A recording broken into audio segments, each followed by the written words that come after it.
explain it to you. I understand it. I could start by telling you what qualifies me to teach you about death. Number one, I officiate funerals. A lot of people don't know that. I do. I officiate funerals for spiritual people who want the truth about life, death, and spirit to be part of their grieving process. Also, I'm a psychic medium, and I have been for well over a decade, or, well, my whole life, but it's been my full-time job for over a decade, and, people wait 6 months to a year to talk to me. So I have experience with life and death and grief. You see, life is a hallway made out of doors, and we choose to enter that hallway. We, from the clarity of spirit, look around and we choose our point of origin. It's not all set in stone, but we have a pretty good idea from that clarity of spirit what it is we are likely to experience in that body with that family.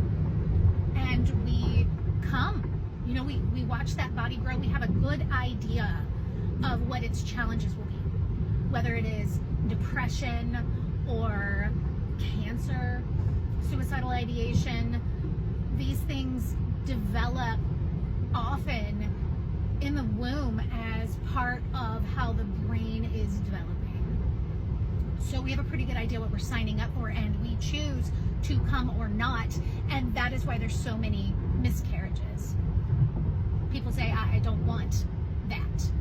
I don't want that challenge. Or they sign up for it. And so we come into this life and we start what I call life school. We are learning and growing and facing these lessons that we signed up for, in essence. It's, again, not set in stone, but we have a pretty good idea from that clarity what we're likely to experience.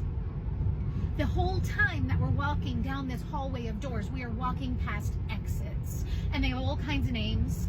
It can be COVID, it can be car accident, it can be cancer, suicide. There are doors.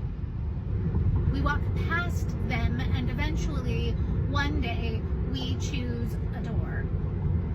It's usually not when the human beings around us are ready to accept it. It's often not when the human being of us wants to accept it. It's when the spirit says, I'm done. Either that it's done what it came here for, or it has decided that it cannot do that in the body it let itself come in. And when that happens, it walks through one of those doors. And that door ultimately represents one of two things. Either graduation, the person has done what they came here for and they are graduating to the next thing. Or it's like transferring colleges. It's like transferring from Ole Miss to Auburn because the first school was not a good match for you. And so no matter what it is, in essence, a celebration. Either a graduation or a choice to move on to a place where we can be more successful.